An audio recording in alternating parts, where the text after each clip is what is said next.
Ọhaneze Igbo ndị ọma njem ọnụ Igbo mụrụ nze ma ọzọ Igbo na-asọpịam ekene m n'ụbọchị nke tata. Biko ihe a vidio anyị wetara unu gbasara Zion Ministry, the updates on ground.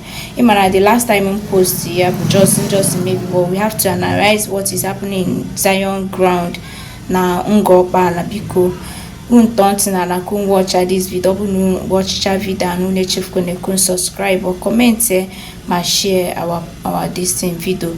Biko ndị na subscribe na this my channel weye mmelu no bunu weye mmelu biko mgbalo subscribe and share on your notification banene video ngobala.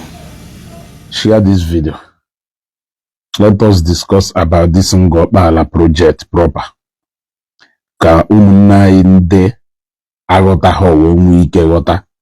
Share this video. Share this video. You know, when we talk about building the economy of Southeast, all both churches and the private sector and other public enterprises all together. Economy of the Southeast Ife. In fact, I will go in the matter that when you take away the positive effect of church na Igbo, you will see that the churches are filling in a lot of gaps. Let's go back to the root agenda. When they keep talking out of ignorance, these guys, those are so ignorant to the point that now follow this one or critical thinker. Ebe video. Ebe export ube. With this ube local peer. Ebe export here export. Ana package here for export. Onasi na ndi Igbo di believe. Na ndi Igbo di believe. Kelonye yapo these guys, what these guys that in this century I know anybody that is producing something just for the consumption of him and his family, you are not doing better. These days, people are now producing things so that they can export. Nobody is producing anything in you now or for the consumption of you and your family alone, including knowledge. It is more like it is a waste. If you have knowledge, that knowledge should be enough for you, your family, and even for people to benefit from that knowledge. That's why even in South Korea, in America, in any country of the world, any resources is meant for their consumption and that of other people who will come and, because if I want more like a resources, so who says that no one will need for that to be? When they produce something and they are this will be, why can't we turn it into a resources? I do better foreign reserve into our land. These guys, those are so daft. That's why in Ghana, agriculture got good the point where we are cultivating or we are farming for our personal consumption. Now you are farming for your consumption and for the commercial purpose. Kilonye nwere ike idekọwalụ ụmụ ofeke a ife a ka ha wee ghọta ụfọdụ n'ime ha wụ itiboribo na-enye ha nsogbu. Now let me talk about this Zion project. Zion is building a multi-million naira mega city in Okpala. I say go multi-million. How can we use the word multi-billion? But let me use the word multi-million project, a city in Okpala. Now, a lot of people are now, why can't you build a factory instead of building a church? And when I listen to their point of argument,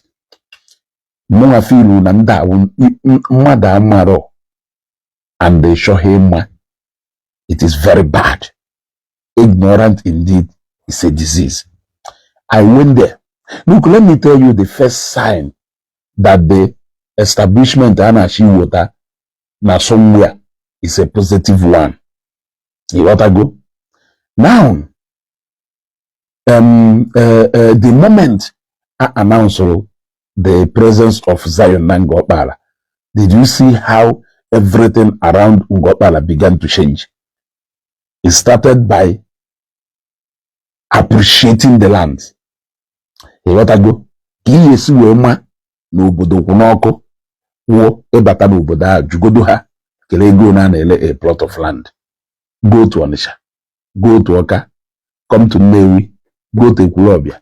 These are one of the places you will buy the most expensive land in Anambra State.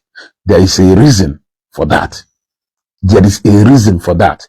In the presence of something now attracting the mother there. Now, one of the most something now bringing about development is the presence of people. Huge turnout of human presence. There is bound to have high rate of development in that place because development follow people in numbers. For instance, Anambra State University, Ibariam, before they took that university down to Ibariam only farming kind of media. Ordinarily, we can even look, when my sister named pre-science, I will do a for the first day I do a bar. Maka pre-science, yeah. One of my dad and my mom will be that day. Okay, buna worry about Obi do my mom and my dad help my sister about when okay na shena. My dad and my sister say Icholina eba. Kicholina. My sister say no Cholina eba. I will happy whenever Obi madana. All because of it too. Ebariam do then. Fast forward to the day I went back there for school. At Wecheta, Ebariama Haijerum Wow. That kind 1991, sorry, that kind 2001. Wecheta Ebariama Haijeru, that kind 2001. Wecheta Mbunchi Areba for school. When I was we won at that university, Melu, people are mahona high Bariam Tata. Where be Bariam? Development follows people to where they are in numbers. Even the Ekwulobia, Oko, you are hearing today. Ekwulobia, Federal Polytechnic Oko, so we contribute to the high rate of development in Ekwulobia today. The same thing with Udi. Minus that university. Can you make Ograyana Azwafia na Nnewi, Owolego, Jewuri Jebalana, Makanocho Relo Lojeba. Can you make Mado, Blue fast food restaurant, Dudeba? If you make Mado, or Blue business, the site there. Now, what evangelist could be took down to Ngopala is the biggest we have ever seen in the southeast. Agwamono.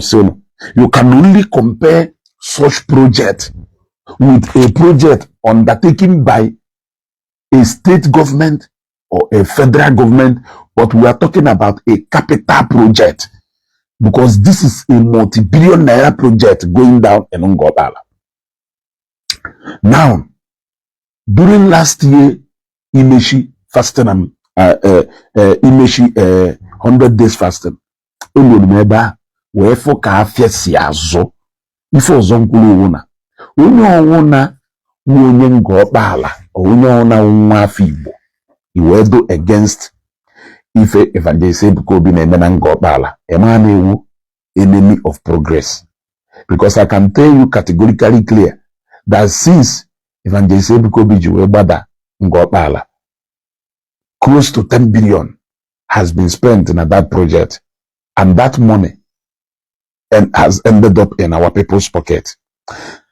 Now, during Imeshi fasting and prayer 100 days last year, millions and millions of naira came down to Ngopala, and it ended. In fact, I had an opportunity of interacting with some Ndokada and with some Ndobodo. If they can't wait for the next 100 Imeshi 100 days fasting this year to come. When I just ka fune do to aka fune yado ka ko yado na wona Zion brother taziri Ngopala no permanently, where we will be having such numbers of people at a given, such numbers of people, down or there, always scattered all over Victory Estate, Hosanna Estate, Emmanuel Victory and Hosanna Estate. No will ndị rent ya double flat, whatever may hostel, ebe ndị bịa Zion na-anọ.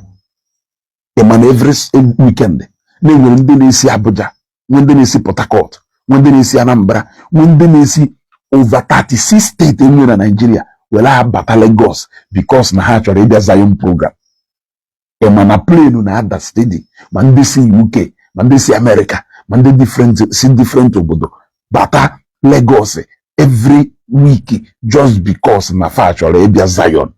Emana ụfọdụ na-abịa Lagos, no 3 weeks, no 3 months. And the 3 months are higher, $1 £1 pounds, This is the economy Evangelist Ebukobi want to bring down to southeast. Unume bakwa. Meji cement well wall on okpala since age we do that project eba. Use go kambalo so over 10,000 bags of cement. Over 10,000 bags of cement. E calculate ye at 9,000. E calculate ye ka imegodi at 9,005. At 9,500 times 10,000. Yeah? We are talking about a gune. Yeah? Over 95 million. And they got one people's pocket. Ega una people's pocket called battle. Ayanikuzuku waja. Ayanikuzuku shippings. Ayanikuzuku blocks. Ozilebo. Okay, minimum video. If about 2,000 workers working at the same time. The level of factory in the the level of factory if I had been at that factory do capable of creating the kind of employment project in Okpala create. Upon the completion of that project, university I do you know how many workers are you at that university? Can they differ? Do you know? And when we talk about workers, we talk about teaching and non-teaching staffs. A lot of things will be involved. Do you know the number of workers in the Igbo? Aye will not know there. Upon the completion of world-class seraphic hospital, do you know how many medical professionals aye will not know? Upon the completion of both my seraphic water, both my a lot of companies actually cite how many employment are you creating in the by there? So when we talk about why don't you build factory, or what do you mean by why don't you build factory? To the factory ya da alone waga. When kinye people all calorinke the Zion create already currently in Angopala. Because we are talking about direct employment and indirect employment.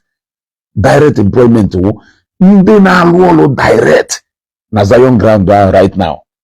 Indirect employment both my transporters ndị na-ebudata materials, both ndị na-ego materials, logistics and every other things, mechanics na service moto niile ha, petrol station ha na-eji agba fuel niile ha.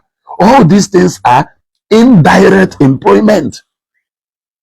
You now talk about ndị na-abịa ele ife na that site. You now talk about how it has affected positively both Okada riders and the marketeers in the around that neighborhood, because obviously it will influx of visitors in their large numbers, because engineers in the all there where ụfọdụ the expert will be at that place. And this is it we unveil this project. The mother can be for sightseeing Nangopala. Kirifu patana una Yesu ike.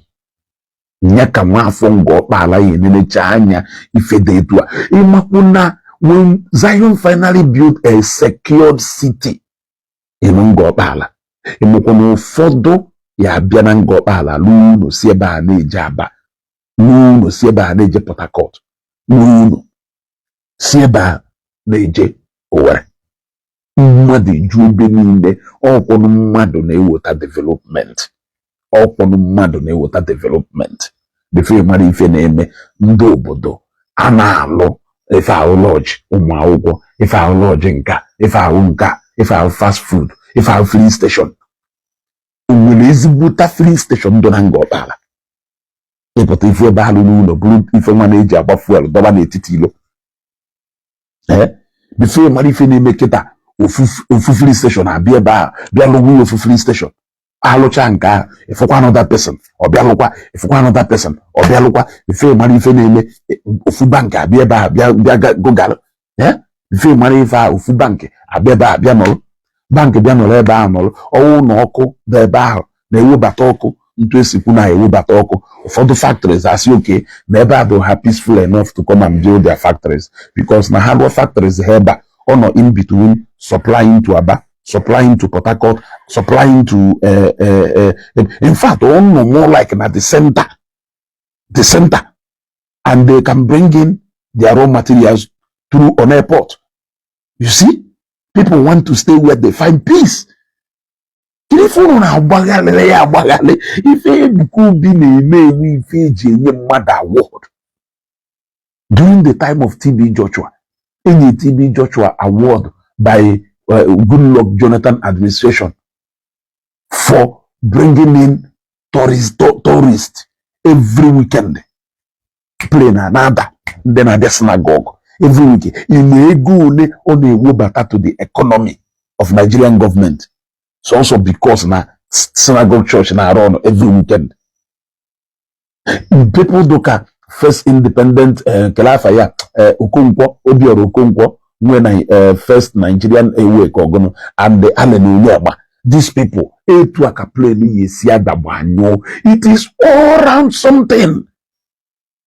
It is bigger than I don't know the kind of factory. Make a factory since you operate. Factories don't buy here. Now operate the same way can Kendocha operate. I can stay in Kano and order goods from Lagos. I don't even need to go to Lagos. What I go? So what you just need is to Zenith and Fidelity Bank have already started building their branches in Ngobala. You see? If yeah, why would they not build their branches in Ngobala? If Patana higher build their branches in Ngobala. Yeah? Why na higher low? Ngobala? Yeah? What I go? Why na higher low? Ngobala? This is an all-round something. Look at what is happening in Ikotu Lagos. Indian Ikotu Lagos. Nene kata ndocha. Nene kata madani lugale. Ani lafia. Ibini na nazo. Epote ba around the bay 12 on kabani. Odo ka on ke efifie ko owo. Ifo na so do no nso ndi Igbo. Ifo na so no nso ndi Igbo. Ndocha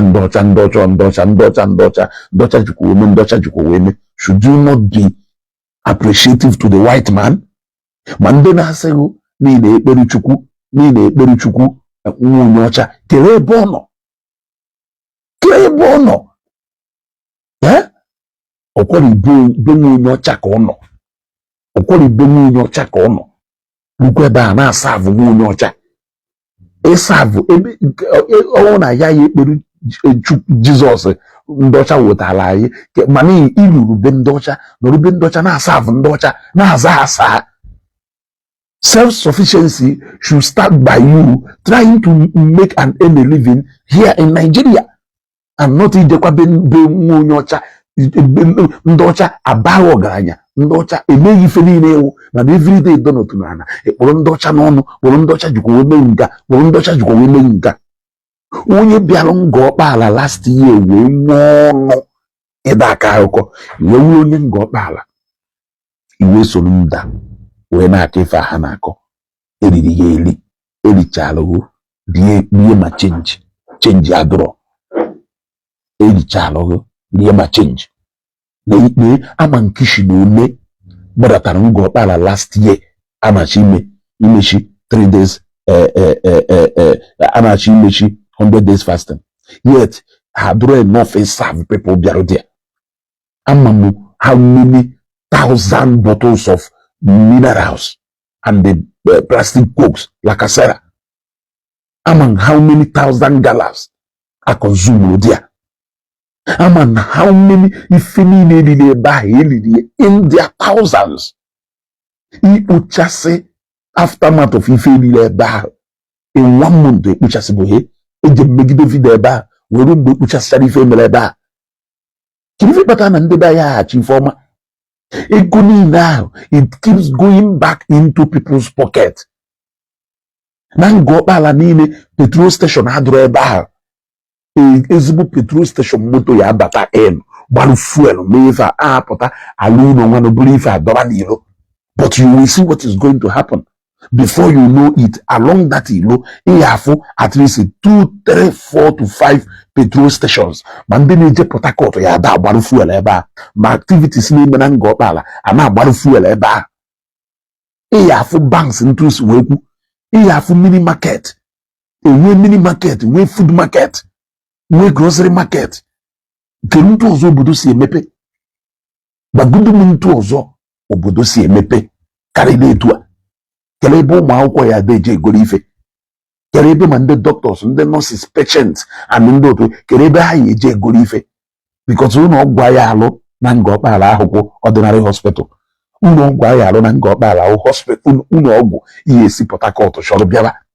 Ihe si Lagos sef chọrọ ya bịaba. Because ị chọrọ ịnọrọ ebe a ka ị na-attend kwatu nka na-attend kwatu nka na-attend kwatu nka. Imerechi ife niile a imechi ọnụ ime-ekwu okwu obodo netwọk ha adụ from last year ndị Zion ji wee bịa mechaa program ha merụ mountụọ nwa obere ife ha mountụ n'elu at least netwọk dọwagodu ọkwari nke a ugodu ka funefune dị etu a ka ị ka funefune ya adụ anasi from 70 to 100,000 appreciate it automatically to go there. This is the highest come back home program Mfugonu since in the southeast. A football made to before and the football hate to before.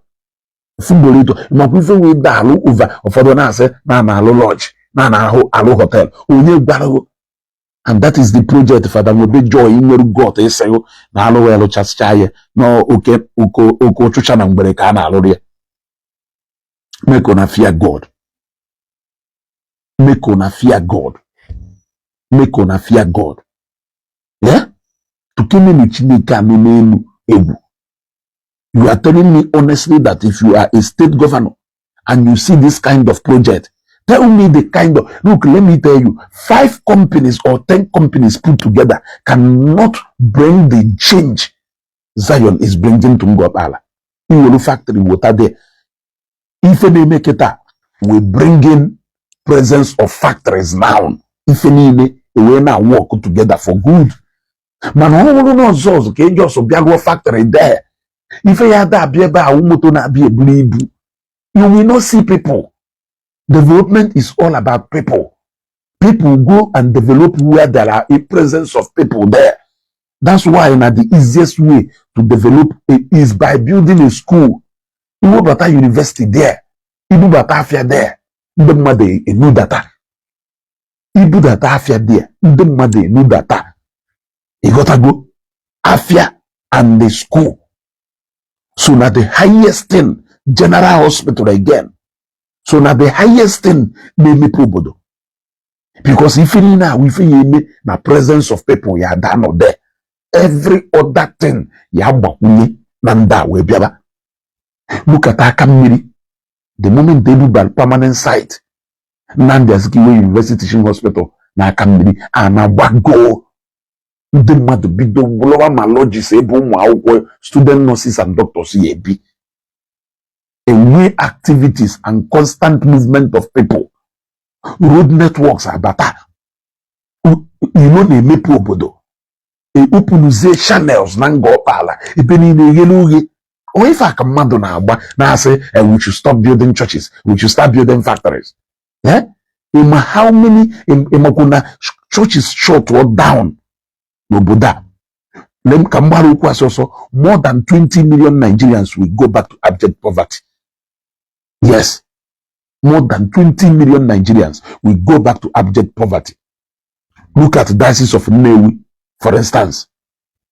And with petrol station gas. You can't tell the line of distribution channels before fuel abatazie the way level where maybe fenine. And ICT center. ICT center na woko ahon go bele. Nema ICT training school. Hamwelu Caros Convent ishi. We Hamwelu okwa Caros Convent on Ishikodo, yes, Odonishi. Then we Horishite Convent, Odonamishi. Then we one higher institution called Gono Kalafada School, or go technical college called Gono Halolo in between Orifute. In between Orifute and the Gono. Where so many institutions Hana manage. Where the same hospital Hakudo. Where one microfinance again. Where a lot of things. So Nnewi diocese minus even Okochukugase, Ndekatis, Ndoloka, and even in the Hana Hugo.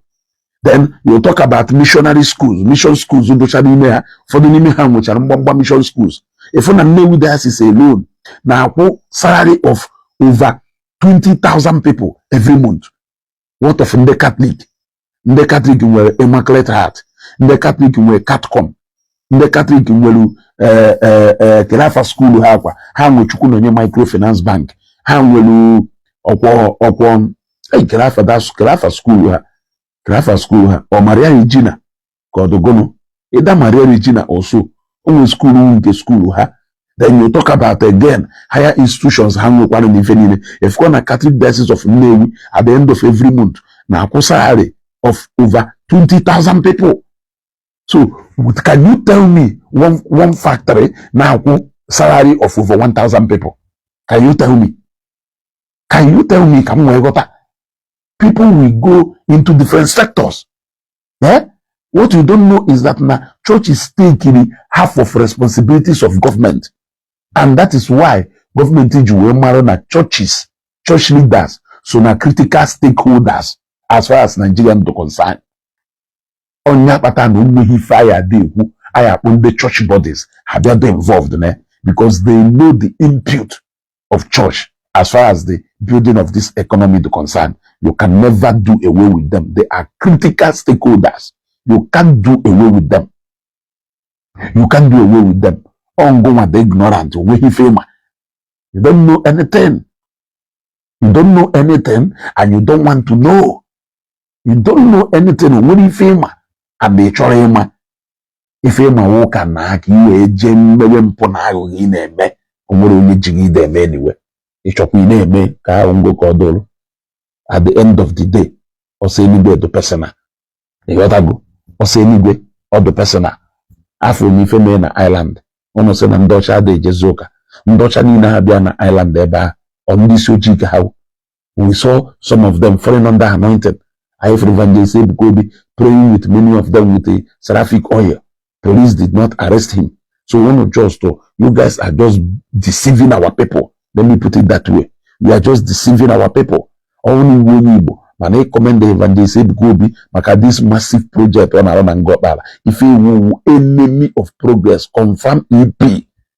Confirm EP. Everybody know wherever everywhere and they feel the presence of that city. Also some go. Also some go. Also some go. There must be so many rules amak gulu for construction. Nango bala. So many rules amak gulu for construction. Nango bala.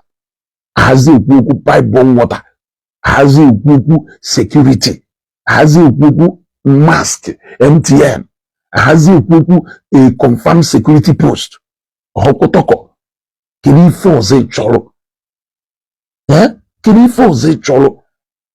Ijena Ngokpala Keta, you begin to feel the groove. More than 20,000 people has been to Ngokpala for the sake of the presence of Zion, even though no bido boyebido. But more than 20,000 people has gone to Ngokpala just because they heard about the coming of Zion. More than 20,000 people has come in newly, either to come and buy land, or to come and see what is happening, or to come for the program, or one thing or the other that has to do with Zion. I bring go many people to Ngokpala. Imagine what could have happened now as Zion Abiheba. Can you feel make a more ways to go to Ngokpala? When you can generation, let's not amateur each other, man. How often can you make that kind of movement? What I go? There is no state government that will not be happy and willing to support this kind of project, no matter what the state government also, because they know exactly what is coming to them. They know exactly what is coming to them. Ngowanolo, enaka akoko, enolo akoko. May God bless Evangelist Ebuka Obi. Onwe na nde si na project Zion gba moto. Onwe nde na nde si na akwụrụ ụmụ ụgwọ akwụkwọ. Onwe na nde si na ụgwọ hospital bills. Onwe na nde si na may so many things no sikwa na create kwa employment ọzọkwa employ kwa people. Onya chain of distribution in terms of cash. It flows from one person to another, from one person to another, from one person to another. Willing tools of development is here, carry to human capital development. More money in people's pocket. If we are like this or next circulate, building the economy of Southeast. There is no state governor. So when the whole pose of them gave out that land, a lot of people they think, tell me, oh man, will the capable bring the kind of development and interest Zion ye water. It will kapleni yesiada baba ndi mmado efukata mmado before mari fene Ngokpala 3 years from now. Ngokpala 3 years from now, you will see more than 5 petrol stations there. You will see more than 50 hostels or 100 hostels. You will see more than 20 shopping complexes. You will see about 3 to 4 solid locations. Aye, mafia. You will see shops built everywhere. You will see a new system of transportation in terms of keke and more Okada riders because people will be coming.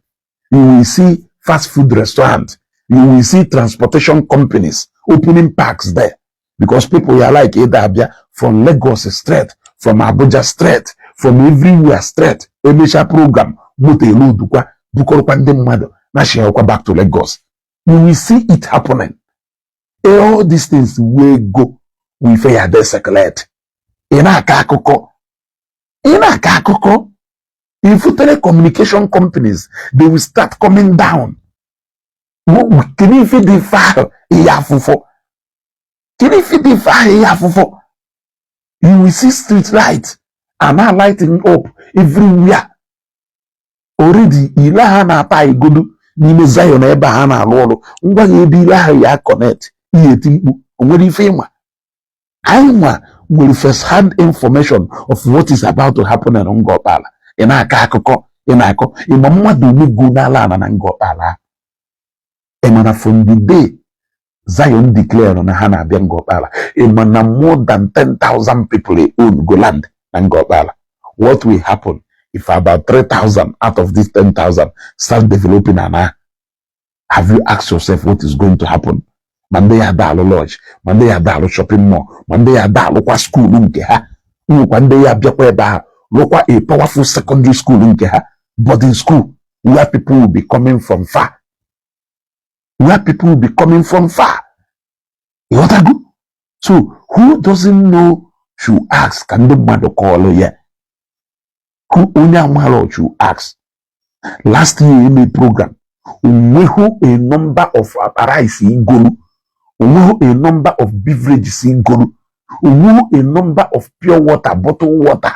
We hold a number of anything easily. Zulezo, mande na ngoka. Mande na isioka. onweghị nke zuru ezu ife niile ahụ pịatapịa itipịara ya na nga ọkpala uju na ilo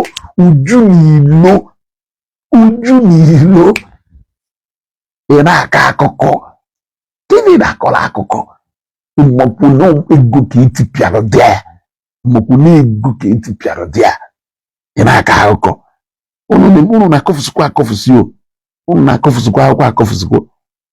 May God bless Evangelist Ebuka Obi and may God bless Zion prayer movement. The Zion will move. I'm happy ever. Catch fun.